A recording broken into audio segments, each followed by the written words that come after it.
Hello，各位观众，晚上好。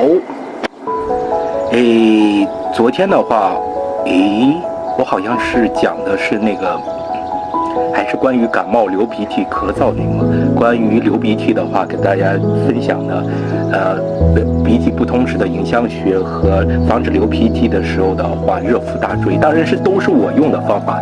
今天的话，我不是一直咳嗽，喉咙的话也没咳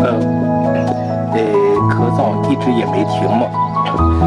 之前的话咳嗽疼痛的话，跟大家分享的我们的技巧是，邪修版形成游泳，就是在自己喉咙痛的地方的话，涂上清凉油。另一个方法的话，大家看到那个是曲池穴。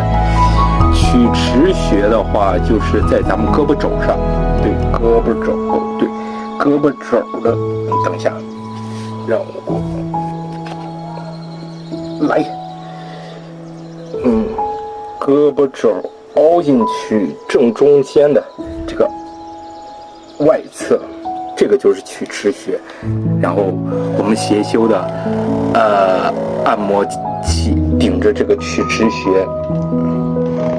也是15分钟按摩，这个主要是我用来缓解我咳嗽的。这几天我也恢复的差不多了，但是还是没有完全恢复，就是跟大家分享我在流鼻涕和咳嗽的时候，还有是喉咙痛的时候的话，都是怎样的处理方法。哎呀，有个健康的身体真的是太让人羡慕了。我就是药罐子，真的是我羡慕大家能有一个健康的身体。